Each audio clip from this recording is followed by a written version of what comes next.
ओम शांति। 9 दिसंबर 2024। बाबा के महावाक्य।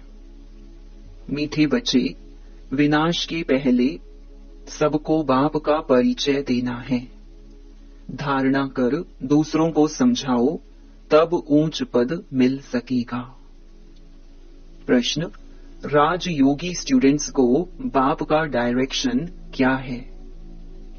उत्तर: तुम्हें डायरेक्शन है कि एक बाप का बनकर फिर औरों से दिल नहीं लगानी है। प्रतिज्ञा कर फिर पतित नहीं बनना है। तुम ऐसा संपूर्ण पावन बन जाओ जो बाप और टीचर की याद स्वतः निरंतर बनी रही। एक बाप से ही प्यार करो, उसे ही याद करो, तो तुम्हें बहुत ताकत मिलती रहेगी। ओम शांति। रूहानी बाप बैठ समझाते हैं। समझाते तब हैं जबकि यह शरीर है। सम्मुख ही समझाना होता है। जो सम्मुख समझाया जाता है वह फिर लिखत के द्वारा सबके पास जाता है। तुम यहाँ आते हो सम्मुख सुनने के लिए। बेहद का बाप आत्माओं को सुनाते हैं। आत्मा ही सुनती है। सब कुछ आत्मा ही करती है इस शरीर द्वारा। इसलिए पहले पहले अपने को आत्मा जरूर समझना है। गायन है: आत्माई परमात्मा अलग रहे बहुकाल। सबसे पहले पहले बाप से कौन बिछड़कर आते हैं यहाँ पार्ट बजाने। तुमसे पूछेंगे कितना समय तुम बाप से अलग रहे हो। सबसे पहले पहले बाप से कौन बिछड़कर आते हैं यहाँ पार्ट बजाने। तुमसे पूछेंगे कितना समय तुम बाप से अलग रहे हो, तो तुम कहेंगे 5000 वर्ष। पूरा हिसाब है ना। यह तो तुम बच्चों को पता है कैसे नंबर वार आते हैं। बाप जो ऊपर में थे वह भी अभी नीचे आ गए हैं तुम सबकी बैटरी चार्ज करने। अभी बाप को याद करना है। अभी तो बाप सम्मुख है ना। भक्ति मार्ग में तो बाप के ऑक्यूपेशन का पता ही नहीं है। नाम रूप देश काल को जानते ही नहीं। तुमको तो नाम रूप देश काल का सब पता है। तुम जानते हो इस रथ द्वारा बाप हमको सब राज समझाते हैं। रचता और रचना के आदि मध्य अंत का राज समझाया है। यह कितना सूक्ष्म है। इस मनुष्य सृष्टि रूपी झाड़ का बीज रूप बाप ही है। वह यहाँ आते जरूर हैं। नई दुनिया स्थापन करना उनका ही काम है। ऐसे नहीं कि वहां बैठे स्थापन करते हैं। तुम बच्चे जानते हो बाबा इस तन द्वारा हमको सम्मुख समझा रही है। यह भी बाप का प्यार करना हुआ ना। और कोई को भी उनकी बायोग्राफी का पता नहीं है।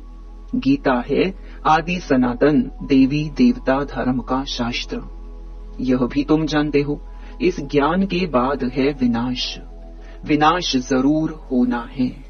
और जो भी धर्म स्थापक आते हैं उनके आने पर विनाश नहीं होता है। विनाश का टाइम ही यह है। इसलिए तुमको जो ज्ञान मिलता है वह फिर खलास हो जाता है। तुम बच्चों की बुद्धि में यह सब बातें हैं। तुम रचता और रचना को जान गए हो। हैं दोनों अनादि जो चलते आते हैं। बाप का पार्ट ही है संगम पर आने का। भक्ति आधा कल्प चलती है, ज्ञान नहीं चलता है। ज्ञान का वर्षा आधा कल्प के लिए मिलता है। ज्ञान तो एक ही बार सिर्फ संगम पर मिलता है। यह क्लास तुम्हारा एक ही बार चलता है। यह बातें अच्छी रीति समझकर फिर औरों को समझाना भी है। पद का सारा मदार है सर्विस करने पर। तुम जानते हो पुरुषार्थ कर अब नई दुनिया में जाना है। धारणा कर और दूसरों को समझाना, इस पर ही तुम्हारा पद है। विनाश होने के पहले सबको बाप का परिचय देना है और रचना के आदि मध्य अंत का परिचय देना है। तुम भी बाप को याद करते हो कि जन्म जन्मांतर के पाप कट जाएं। जब तक बाप पढ़ाते रहते हैं याद जरूर करना है। पढ़ाने वाले के साथ योग तो रहेगा ना। टीचर पढ़ाते हैं तो उनके साथ योग रहता है। योग बिगर पढ़ेंगे कैसे? योग अर्थात पढ़ाने वाले की याद। यह बाप भी है, टीचर भी है, सतगुरु भी है। तीनों रूप में पूरा याद करना पड़ता है। यह सतगुरु तुम्हें एक ही बार मिलता है। ज्ञान से सदगति मिली, बस फिर गुरु की रस्म ही खत्म। बाप टीचर की रस्म चलती है, गुरु की रस्म खत्म हो जाती है। सदगति मिल गई ना। निर्वाण धाम में तुम प्रैक्टिकल में जाते हो, फिर अपने समय पर पार्ट बजाने आएंगे। मुक्ति, जीवन मुक्ति दोनों तुमको मिल जाती हैं। मुक्ति भी जरूर मिलती है। थोड़े समय के लिए घर जाकर रहेंगे, यहाँ तो शरीर से पार्ट बजाना पड़ता है। पिछाड़ी में सब पार्टधारी आ जाएंगे। नाटक जब पूरा होता है तो सब एक्टर्स स्टेज पर आ जाते हैं। अभी भी सब एक्टर्स स्टेज पर आकर इकट्ठे हुए हैं। इतना घोर घमसान है। सतयुग आदि में इतना घोर घमसान नहीं था। अभी तो कितनी अशांति है। तो अब जैसे बाप को सृष्टि चक्र की नॉलेज है, तो बच्चों को भी नॉलेज है। बीज को नॉलेज है ना, हमारा झाड़ कैसे वृद्धि को पाकर फिर खत्म होता है। अभी तुम बैठे हो नई दुनिया की सैपलिंग लगाने, अथवा आदि सनातन देवी देवता धर्म का सैपलिंग लगाने। तुमको पता है इन लक्ष्मी नारायण ने राज्य कैसे पाया। तुम जानते हो हम अभी नई दुनिया का प्रिंस बनेंगे। उस दुनिया में रहने वाले अब अपने को मालिक ही कहेंगे ना। जैसे अभी भी सब कहते हैं भारत हमारा देश है। तुम समझते हो अभी हम संगम पर खड़े हैं, शिवालय में जाने वाले हैं। बस अभी गए कि गए। हम जाकर शिवालय के मालिक बनेंगे। तुम्हारी एम ऑब्जेक्ट ही यह है। यथा राजा रानी तथा प्रजा सब शिवालय के मालिक बन जाते हैं। बाकी राजधानी में भिन्न भिन्न स्टेटस तो होते ही हैं। वहाँ वजीर तो कोई होता ही नहीं। वजीर तब होते हैं जब पतित बनते हैं। लक्ष्मी नारायण व राम सीता का वजीर नहीं सुना होगा, क्योंकि वह खुद सतो प्रधान पावन बुद्धि वाले हैं। फिर जब पतित बनते हैं तब राजा रानी एक वजीर रखते हैं राय लेने के लिए। अभी तो देखो अनेकानेक वजीर हैं। तुम बच्चे जानते हो यह बहुत मजे का खेल है। खेल हमेशा मजे का ही होता है। सुख भी होता है, दुख भी होता है। इस बेहद के खेल को तुम बच्चे ही जानते हो। इसमें रोने पीटने आदि की बात ही नहीं। गाते भी हैं बीती सो बीती, देखो बनी बनाई बन रही। यह नाटक तुम्हारी बुद्धि में है। हम इनके एक्टर्स हैं। हमारे 84 जन्मों का पार्ट एक्यूरेट अविनाशी है। जो जिस जन्म में जो एक्ट करते आए हैं वही करते रहेंगे। आज से 5000 वर्ष पहले भी तुमको यही कहा था कि अपने को आत्मा समझो। गीता में भी अक्षर है। तुम जानते हो बरोबर आदि सनातन देवी देवता धर्म जब स्थापन हुआ था तो बाप ने कहा था, देह के सब धर्म छोड़ अपने को आत्मा समझो और बाप को याद करो। मन मनाभव का अर्थ तो बाप ने अच्छी रीति समझाया है। भाषा भी यही है। यहाँ देखो कितनी ढेर भाषाएं हैं। भाषाओं पर भी कितना हंगामा है। भाषा बिगर तो काम चल ना सके। ऐसी ऐसी भाषाएं सीख कर आते हैं जो मदर लैंग्वेज खलास हो जाती है। जो जास्ती भाषाएं सीखते हैं उनको इनाम मिलता है। जितने धर्म उतनी भाषाएं होंगी। वहाँ तो तुम जानते हो अपनी ही राजाई होगी। भाषा भी एक होगी। यहाँ तो 100 माइल पर एक भाषा है, वहाँ तो एक ही भाषा होती है। यह सब बातें बाप बैठ समझाते हैं, तो उस बाप को ही याद करते रहो। शिव बाबा समझाते हैं ब्रह्मा द्वारा। रथ तो जरूर चाहिए ना। शिव बाबा हमारा बाप है। बाबा कहते हैं मेरे तो बेहद के बच्चे हैं। बाबा इन द्वारा पढ़ाते हैं ना। टीचर को कभी गले से थोड़ी लगाते हैं। बाप तो तुमको पढ़ाने आए हैं, राजयोग सिखलाते हैं, तो टीचर ठहराना। तुम स्टूडेंट हो। स्टूडेंट कभी टीचर को भाकी पहनते हैं क्या? एक बाप का बनकर फिर औरों से दिल नहीं लगानी है। बाप कहते हैं मैं तुमको राजयोग सिखलाने आया हूँ। तुम शरीरधारी, हम अशरीरी, ऊपर में रहने वाले। कहते हो बाबा पावन बनाने आओ, तो गोया तुम पतित हो ना। फिर मेरे को भाकी कैसे पहन सकते? प्रतिज्ञा कर फिर पतित बन जाते हैं। जब एकदम पावन बन जाएंगे, पिछाड़ी में फिर याद में भी रहेंगे, टीचर को, गुरु को याद करते रहेंगे। अभी तो छीछी बन गिर पड़ते हैं और ही 100 गुना दंड पड़ जाता है। यह तो बीच में दलाल के रूप में मिला है, उनको याद करना है। बाबा कहते हैं मैं भी उनका मुरब्बी बच्चा हूँ, फिर मैं कहाँ भाकी पहन सकता हूँ? तुम फिर भी इस शरीर द्वारा मिलते हो, मैं उनको कैसे भाकी पहनूं? बाप तो कहते हैं बच्चे तुम एक बाप को ही याद करो, प्यार करो। याद से पावर बहुत मिलती है। बाप सर्वशक्तिमान है, बाप से ही तुमको इतनी पावर मिलती है। तुम कितने बलवान बनते हो, तुम्हारी राजधानी पर कोई जीत पहन न सके। रावण राज्य ही खत्म हो जाता है, दुख देने वाला कोई रहता ही नहीं। उनको सुखधाम कहा जाता है। रावण सारे विश्व में सबको दुख देने वाला है। जानवर भी दुखी होते हैं, वहां तो जानवर भी आपस में प्रेम से रहते हैं, यहाँ तो प्रेम है नहीं। तुम बच्चे जानते हो यह ड्रामा कैसे फिरता है। इसके आदि मध्य अंत का राज बाप ही समझाते हैं। कोई अच्छी रीति पढ़ते हैं, कोई कम पढ़ते हैं, पढ़ते तो सब है ना। सारी दुनिया भी पढ़ेगी, अर्थात बाप को याद करेगी। बाप को याद करना यह भी पढ़ाई है ना।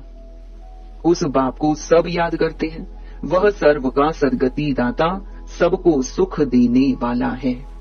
कहते भी हैं आकर पावन बनाओ तो जरूर पतित ठहरे। पढ़ते तो सब है ना, सारी दुनिया भी पढ़ेगी, अर्थात बाप को याद करेगी। बाप को याद करना यह भी पढ़ाई है ना। उस बाप को सब याद करते हैं, वह सर्व का सदगति दाता, सबको सुख देने वाला है। कहते भी हैं आकर पावन बनाओ तो जरूर पतित ठहरे। वह तो आते ही हैं विकारियों को निर्विकारी बनाने। पुकारते भी हैं हे अल्लाह आकर हमको पावन बनाओ। उनका यही धंधा है, इसलिए बुलाते हैं। तुम्हारी भाषा भी करेक्ट होनी चाहिए। वो लोग कहते हैं अल्लाह, वह कहते हैं गॉड, गॉड फादर भी कहते हैं। पिछाड़ी वालों की बुद्धि फिर भी अच्छी रहती है, इतना दुख नहीं उठाते। तो अब तुम सम्मुख बैठे हो, क्या करते हो? बाबा को इस भ्रकुटी में देखते हो। बाबा फिर तुम्हारी भ्रकुटी में देखते हैं। जिसमें मैं प्रवेश करता हूँ उनको देख सकता हूँ, वह तो बाजू में बैठा है। यह बड़ी समझने की बात है। मैं इनके बाजू में बैठा हुआ हूँ, यह भी समझता है हमारे बाजू में बैठा है। तुम कहेंगे हम सामने दो को देखते हैं, बाप और दादा, दोनों आत्मा को देखते हो। तुम्हारे में ज्ञान है, बाप दादा किसको कहते हैं? आत्मा सामने बैठी है। भक्ति मार्ग में तो आंखें बंद कर बैठ सुनते हैं। पढ़ाई कोई ऐसे थोड़ी होती है, टीचर को तो देखना पड़े ना। यह तो बाप भी है, टीचर भी है, तो सामने देखना होता है। सामने बैठे और आंखें बंद हो, छुटका खाते रहें, ऐसी पढ़ाई तो होती नहीं। स्टूडेंट टीचर को जरूर देखता रहेगा, नहीं तो टीचर कहेंगे यह तो छुटका खाते रहते हैं, यह कोई भांग पीकर आए हैं। तुम्हारी बुद्धि में है, बाबा इस तन में है। मैं बाबा को देखता हूँ। बाप समझाते हैं यह क्लास कॉमन नहीं है जो कोई आंखें बंद कर बैठे। स्कूल में कभी कोई आंखें बंद करके बैठते हैं क्या? बाप समझाते हैं और सत्संगों को स्कूल नहीं कहा जाता है।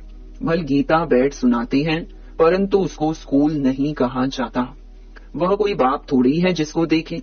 कोई शिव के भक्त होते हैं तो शिव को ही याद करते हैं, कान से कथा सुनते रहते। शिव की भक्ति करने वालों को शिव को ही याद करना पड़े।